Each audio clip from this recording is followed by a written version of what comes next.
고요한 병실의 공기는 차가웠습니다. 밖은 여름의 열기로 가득했지만 이곳은 한겨울처럼 싸늘했죠. 시아버지 태석이 누워있는 침대 옆, 나는 남편 지훈과 함께 그의 손을 잡고 있었어요. 태석은 이제 더 이상 우리의 존재를 인식하지 못하는 것 같았습니다. 뇌출혈로 쓰러진 후 그는 그저 기계의 힘으로만 숨을 쉬고 있었죠. 심박수 측정기의 규칙적인 삐삐삐 소리만이 이 방 안에 살아있는 유일한 소리였습니다. 지훈의 얼굴은 수척해져 있었어요. 눈 밑에는 짙은 그림자가 드리워 있었고 그의 손은 떨리고 있었죠. 지훈은 울먹이는 목소리로 태석에게 속삭였습니다. 아버지, 이제 그만 편히 쉬세요.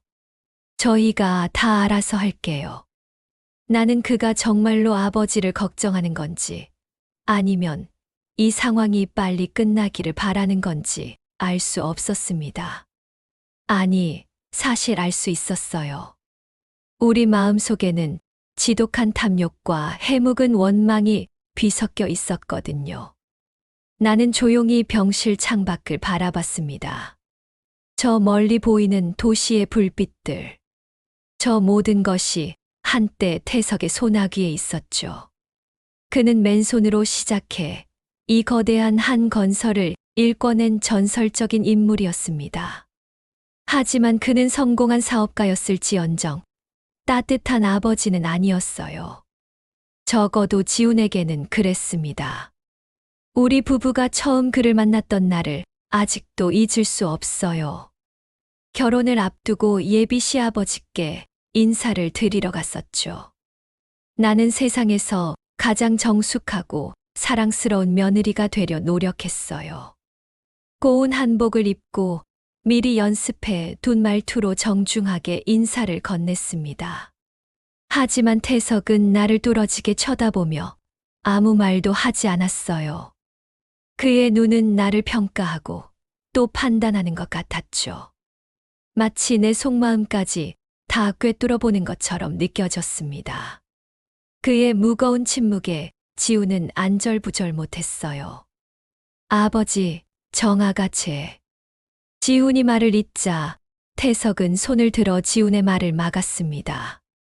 그 한마디 없는 몸짓이 나를 더 움츠러들게 만들었죠. 태석은 잠시 후 조용히 말했습니다. 눈빛이 마음에 드는군. 야망이 있어 보여. 그의 칭찬은 칭찬이 아니었습니다. 오히려 내게 경고를 보내는 듯 했죠.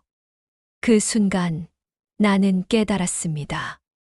이 남자는 자신의 속내를 절대 드러내지 않을 것이라는 걸요. 태석의 서재에서 잠시 기다리고 있을 때였어요. 그는 잠시 화장실에 간다고 자리를 비웠죠. 나는 그 틈을 타 서재를 둘러보았어요. 벽 한쪽에는 커다란 액자에 그의 가족 사진이 걸려 있었습니다. 어린 지훈과 태석이 찍은 흑백 사진이었죠. 그리고 그 옆에는 또 다른 사진이 있었어요. 태석의 팔짱을 꼭 끼고 환하게 웃고 있는 젊은 여인의 모습. 그리고 그 옆에 서 있는 앳된 아이. 바로 지훈의 이복 동생인 유미와 그의 새 어머니였습니다. 지훈은 한때 유미를 좋아했지만 나중에 둘은 소원해졌다고 들었어요. 태석은 그 두 사진을 마치 다른 세상의 이야기처럼 액자에 담아 놓았었죠. 무심코 책상 위에 놓인 서류철을 보게 되었습니다. 유미 장학 재단이라고 적혀 있었죠. 나는 호기심에 서류를 펼쳐봤어요. 그 안에는 유미의 이름으로 수십억 원이 기부된 내역들이 빼곡히 적혀 있었습니다. 그 옆에는 유미가 보낸 감사 편지가 있었는데 태석의 글씨로 내 딸 유미, 내가 자랑스럽다라고 쓰여 있었죠. 그때 태석이 서재로 돌아왔습니다. 무엇을 보고 있었나? 그의 목소리는 차분했지만 내 심장은 쿵쾅거렸어요. 아, 그게 회장님께 드릴 선물을 찾고 있었어요. 나는 급히 둘러댔지만 그는 내 거짓말을 꿰뚫어 보는 듯 했습니다. 그날 이후 나는 유미에 대한 알 수 없는 질투와 함께 태석에 대한 깊은 원망을 품게 되었습니다. 결혼 후 우리 부부의 삶은 태석의 그림자 속에서 이어졌습니다. 태석은 우리에게 언제나 엄격했고 지훈의 모든 성과를 평가절하 했어요. 내가 하는 일은 모두 내가 다 깔아준 판에서 이루어진 것이다. 주제를 알라. 그의 말 한마디는 지훈의 영혼을 갉아먹는 독약과 같았어요. 지훈은 매일 밤 술에 취해 중얼거렸습니다. 아버지는 나만 미워해. 유미만 좋아해. 나는 그런 지훈을 보며 더욱 그의 편에 서게 되었습니다. 나는 그에게 속삭였습니다.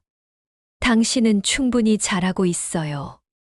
아버지가 당신을 질투하는 거예요. 자신의 그림자를 넘어설까봐 두려워하는 거죠. 우리는 태석이 유미에게만 쏟아붓는 애정에 대해 이야기하며 밤을 새웠습니다. 유미가 회사에 작은 기부를 했을 때 태석은 전 직원을 모아놓고 칭찬하며 유미를 치켜세웠죠. 하지만 지훈이 큰 프로젝트를 성공시켰을 때 그는 아무런 말도 하지 않았어요. 우리는 그 침묵이 우리에 대한 무시라고 생각했습니다. 지훈은 점점 더 분노했고 나는 그 분노를 이용해 우리의 야망을 키웠어요. 정아, 아버지가 말씀하셨어. 유 원장의 모든 걸 우리에게 남기겠다고. 어느 날 지훈이 흥분하며 말했어요. 나는 그 말을 믿지 않았습니다. 하지만 내 안에서는 지독한 유혹이 속삭였죠. 만약 사실이라면 나는 지훈에게 말했습니다. 그렇다면 당신의 권리를 찾아야 해요. 더 이상 아버지의 냉대 속에서 살 수는 없어요. 태석이 쓰러진 후 우리는 유서진 비서를 경계하며 계획을 실행에 옮겼어요. 그는 태석의 유 원장을 알고 있을 거라 생각했지만 우리는 그가 움직이지 못하도록 모든 수단을 동원했습니다. 우리는 태석의 전속 변호사와 비밀리에 접촉했고 그가 작성한 가짜 유 원장을 건네받았어요. 모든 법적 절차를 검토했고 지훈과 나는 완벽하게 위조된 서류를 보며 회심의 미소를 지었습니다. 아버지의 진짜 유 원장은 어디 있는지 알아? 지훈이 내게 물었어요. 나는 고개를 저었습니다. 중요하지 않아요. 이제 그건 다 지난 일이에요. 중요한 건 이제 우리에게 남을 거라는 거죠. 우리는 태석의 침대 옆에 조용히 앉았습니다. 병실의 차가운 공기는 우리의 야망을 식히지 못했습니다. 나는 펜을 들어 태석의 손에 쥐어 주었습니다. 그의 손은 따뜻했지만 내 마음은 얼음장처럼 차가웠어요. 이제 모든 것이 끝날 것이다. 나는 숨을 멈추고 기다렸습니다. 펜 끝이 서류에 닿는 그 순간 우리의 새로운 삶이 시작될 것이라고 믿었죠. 차가운 병실 공기 속에서 내 숨소리마저 멈춘 것 같았습니다. 내 손에 들린 펜은 마치 얼음처럼 차가웠고 그 끝은 태석의 손에 쥐어져 있었죠. 지훈의 얼굴은 긴장으로 굳어 있었어요. 태석의 손가락은 서류 위에서 미동도 하지 않았습니다. 나는 간절하게 기도했어요. 제발, 제발 서명만 해주세요. 그러면 모든 것이 끝날 텐데. 우리를 짓누르던 오랜 무게가 사라질 텐데. 지훈이 태석의 귀에 대고 조용히 속삭였습니다.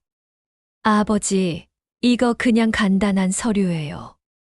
여기 사인만 하시면 돼요. 태석의 눈은 여전히 멍한 채였지만 그의 손은 미세하게 떨리고 있었어요. 나는 그가 어떤 감정을 느끼는 건지 알 수 없었습니다. 두려움, 혼란, 아니면 그저 무의미한 떨림일까요? 나는 모든 신경을 그의 손끝에 집중했습니다. 그리고 마침내 태석의 손가락이 움직이기 시작했어요. 펜이 종이 위를 스치듯 움직였습니다. 지훈과 나는 서로를 바라보며 안도의 한숨을 내쉬었죠. 이제 곧 끝이다. 하지만 그 순간 태석의 손이 갑자기 멈췄습니다. 그의 멍했던 눈에 순간적으로 섬광 같은 빛이 스치는 것 같았어요. 그는 서류의 글씨를 한참 동안 뚫어지게 바라봤습니다. 이건 내 글씨가 아닌데. 그의 목소리는 나지막했지만 그 말은 마치 병실에 던져진 폭탄 같았습니다. 나는 온몸에 피가 식는 기분이었어요. 심장이 쿵 하고 떨어져 발밑으로 가라앉는 것 같았죠. 지훈은 경악한 표정으로 태석을 바라봤습니다. 내가 며칠 밤낮으로 검토했던 가짜 유언장. 무슨 말씀이세요, 아버지? 지훈이 떨리는 목소리로 물었습니다. 나는 애써 침착한 표정을 지으며 태석에게 다가갔죠. 어르신, 저희가 전문가에게 부탁해 대신 작성한 거예요. 기억을 못 하셔서. 나는 변명하듯 말을 이어갔지만 내 목소리는 파르르 떨리고 있었습니다. 태석은 나를 쳐다보지도 않고 여전히 서류만 바라봤습니다. 그의 표정에는 미세한 의문이 서려 있었죠. 그날 서명을 받는 것은 실패로 돌아갔습니다. 우리는 불안에 떨며 병실을 나왔어요. 태석은 우리에게 아무 말도 하지 않았지만 그의 눈빛은 더 이상 멍하지 않았습니다. 나는 내 안의 불안과 공포가 거대한 파도처럼 밀려오는 것을 느꼈어요. 우리 계획의 가장 큰 구멍은 태석의 기억 상실을 완전히 확신했다는 것이었죠. 그의 치매 증상이 사실은 거짓이었다면? 아니, 그가 우리의 속임수를 감지하고 있었다면 상상만으로도 온몸에 소름이 돋았습니다. 며칠 후 태석은 유서진 비서를 불러 무언가 지시했어요. 우리는 경계하며 그를 지켜봤습니다. 태석은 유서진에게 말했습니다. 내 서재에 가족 앨범이 있을 거야. 그거 가져다 주게.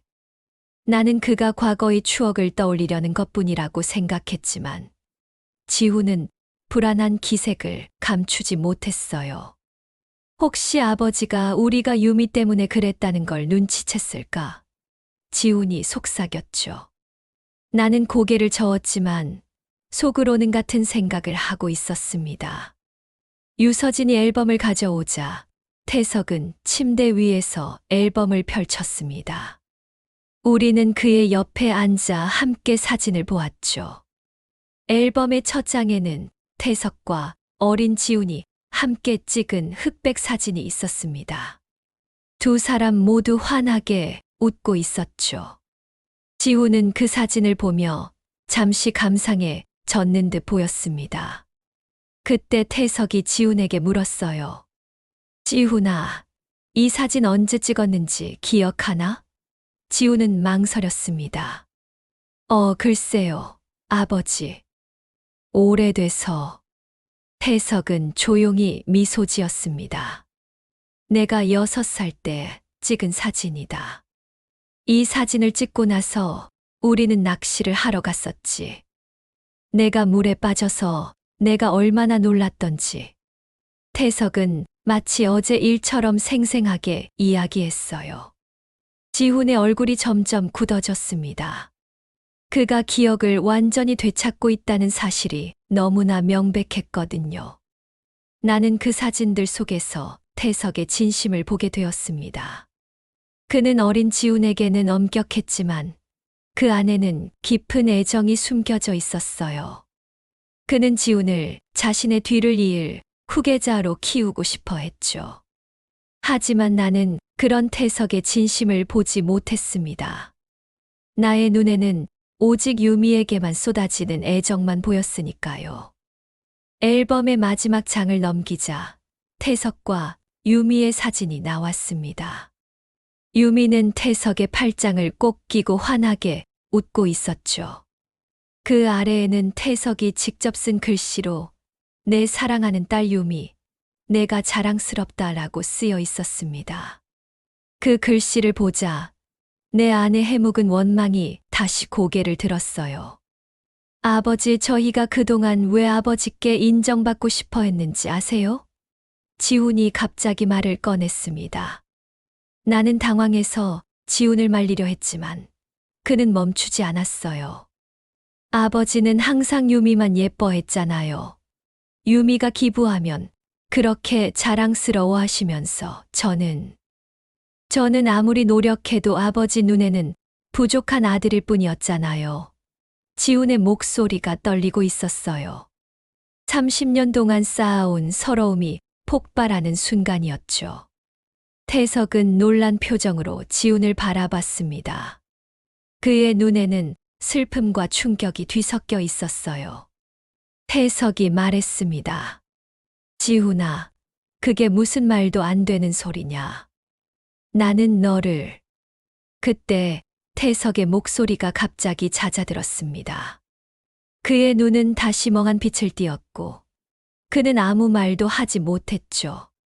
나는 그의 침묵이 우리에 대한 무시라고 생각했지만 동시에 그의 눈빛에는 우리가 알 수 없는 아픔이 서려 있었습니다. 그날 이후 태석의 기억은 더 자주 돌아왔다, 사라지기를 반복했습니다.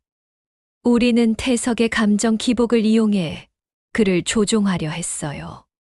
기억이 돌아왔을 때는 그에게 친절하게 대하고 기억을 잃었을 때는 유산 상속 서류를 다시 내밀었죠. 우리는 점점 더 깊은 수렁으로 빠져들고 있었습니다. 태석의 기억이 돌아올 때마다 우리의 죄책감은 커졌지만 우리는 멈출 수 없었어요. 나는 매일 밤 꿈을 꾸었습니다. 태석이 나를 향해 내 눈빛이 마음에 드는군. 야망이 있어 보여라고 말하는 꿈. 그리고 그 옆에 선 유미가 환하게 웃고 있었죠. 내 야망은 이제 나를 집어삼키는 괴물이 되어버렸습니다. 나는 이제 더 이상 뒤로 물러설 수 없었습니다. 태석의 기억이 돌아왔다, 사라지기를 반복하는 동안 우리 마음은 점점 더 조급해졌습니다. 처음에는 우리가 완벽하게 속이고 있다고 생각했어요. 하지만 이제는 그의 눈빛을 보며 직감했죠. 이 노인이 우리를 시험하고 있다는 것을요. 언제든 가면을 벗고 우리의 모든 비밀을 폭로할 수 있다는 불안감에 나는 매일 밤을 설쳤습니다. 정아, 아버지가 뭔가 알고 있는 것 같아. 유미에 대한 얘기도 그렇고. 지훈이 초조하게 말했습니다. 나는 지훈의 손을 잡고 말했습니다. 아니에요. 그는 그저 혼란스러운 거예요. 우리가 흔들리면 안 돼요. 하지만 내 손은 거짓말처럼 차가웠어요. 우리 계획의 완벽한 구멍은 태석의 기억이었습니다. 우리는 매일 밤 머리를 맞대고 방법을 찾았어요. 어떻게 하면 그의 입을 영원히 막을 수 있을까? 어떻게 하면 모든 것을 우리 손에 넣을 수 있을까? 나는 이대로 포기할 수 없었습니다. 오랫동안 참아왔던 내 야망이 바로 눈앞에 있는데 이대로 물러날 수는 없었죠. 그때 태석이 의외의 제안을 했습니다. 그는 유서진 비서를 불러 말했죠. 내 오랜 친구들을 보고 싶네. 그리고 그 절벽에도 한번 가보고 싶어. 그의 목소리는 나지막했지만 그 말은 내 귀에 커다란 종소리처럼 울렸습니다. 나는 지훈과 눈빛을 교환했습니다. 지훈은 두려움에 질린 표정이었어요. 그곳은 30년 전 지훈이 태석을 밀었던 그 절벽이었습니다. 하지만 나는 다른 생각을 했어요. 어쩌면 이게 마지막 기회일지도 모른다고요. 태석은 그저 추억을 더듬으러 가는 것이라고 생각할 겁니다.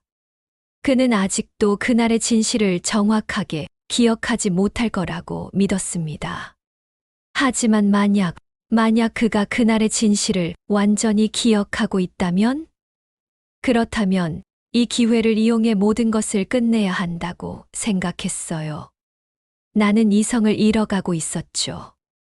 내 안에 괴물이 속삭였습니다. 이게 마지막이야. 놓치지 마. 나는 지훈을 설득했습니다. 지훈아, 어쩌면 아버지가 우리에게 속죄할 기회를 주는 건지도 몰라요. 함께 가요.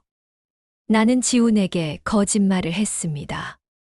사실은 우리 손으로 이 모든 것을 끝내려 했어요. 지훈은 망설였습니다. 정아, 무서워. 아버지가 그날 일을 기억하면. 나는 그의 손을 잡아 흔들었습니다. 아니에요. 기억 못할 거예요. 우리는 아버지의 가장 사랑하는 아들과 며느리예요. 함께 가자고요. 결국 지훈은 내 말에 넘어갔습니다. 우리는 태석의 제안을 받아들였습니다. 차는 깊은 산속으로 들어갔습니다. 밖에는 빗방울이 한두 방울씩 떨어지기 시작했죠. 차 안은 침묵으로 가득했습니다.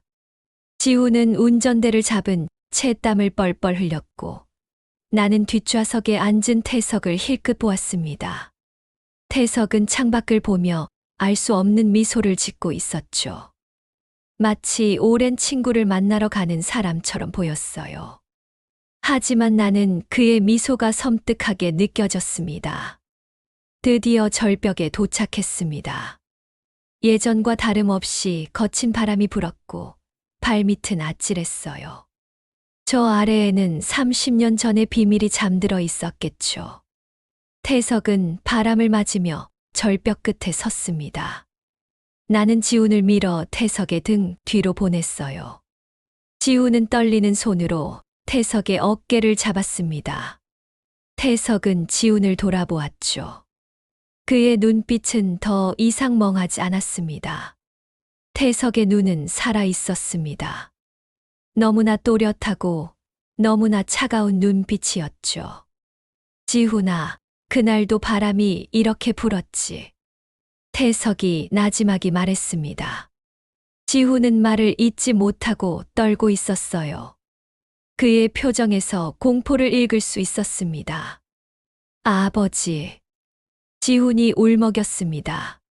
태석은 지훈의 어깨에 손을 올리고 조용히 미소 지었습니다.